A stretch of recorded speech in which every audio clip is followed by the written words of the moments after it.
کربلا کا واقعہ دنیا کے لیے سب سے بڑی مثال ہے کہ حق کے راستے پر چلنے والا شخص کسی مصلحت یا خوف کے آگے نہیں جھکتا۔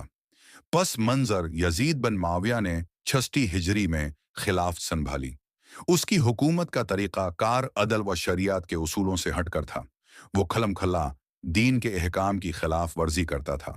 یزید نے امام حسین سے بیعت کا مطالبہ کیا تاکہ اپنی ناجائز حکومت کو دینی جواز دے سکے۔ امام حسین جانتے تھے کہ اگر وہ بیعت کر لیتے تو ظلم اور باطل کو قانونی جواز مل جاتا، اور یہ اسلام کی روح کو نقصان پہنچانے کے مترادف تھا۔ آپ نے فرمایا، میرے جیسے شخص یزید جیسے شخص کی بیعت نہیں کر سکتا۔ یہ جملہ دراصل عدل اور حق کے تحفظ کا اعلان تھا۔ مدینہ سے مکہ تک یزید کے گورنر ولید بن عتبہ نے امام حسین کو بلایا اور بیعت کا مطالبہ کیا، مگر آپ نے صاف انکار کر دیا۔ حالات سنگین ہونے پر آپ نے مدینہ چھوڑا اور مکہ معظمہ کا رخ کیا تاکہ حالات کا جائزہ لے سکیں۔ مکہ میں آپ کے پاس کوفہ سے ہزاروں خطوط آئے، جن میں اہل کوفہ نے وعدہ کیا کہ وہ ظلم کے خلاف آپ کا ساتھ دیں گے، لیکن امام حسین نے ہر قدم سوچ سمجھ کر رکھا۔ آپ جانتے تھے کہ جنگ یا بغاوت ان کا مقصد نہیں، بلکہ عدل کا قیام اور باطل کے سامنے کلمہ حق بلند کرنا مقصد ہے۔ کوفہ کی طرف روانگی محرم 21 ہجری میں آپ اپنے خاندان اور ساتھیوں کے ساتھ کوفہ کی طرف روانہ ہوئے۔ راستے میں خبر ملی کہ اہل کوفہ نے آپ کا ساتھ چھوڑ دیا اور یزید کے کارندوں نے مسلم بن عقیل، آپ کے سفیر، کو شہید کر دیا ہے۔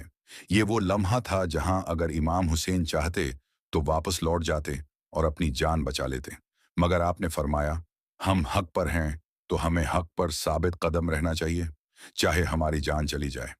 یہی وہ عدل کی معراج ہے کہ ذاتی نفع و نقصان سے بڑھ کر حق کو ترجیح دینا۔ کربلا کا میدان 2 محرم 160 ہجری کو حسین اور ان کے ساتھیوں کو کربلا میں روک دیا گیا۔ یزیدی فوج نے نہ صرف آپ کا راستہ بند کیا بلکہ پانی تک کی رسائی ختم کر دی۔ 9 محرم کو عمر بن سعد نے آخری پیغام بھیجا کہ اگر آپ بیعت کر لیں تو سب کچھ ختم ہو جائے گا۔ اس موقع پر امام حسین نے جواب دیا، اللہ کی قسم، میں ذلت کی زندگی پر عزت کی موت کو ترجیح دیتا ہوں۔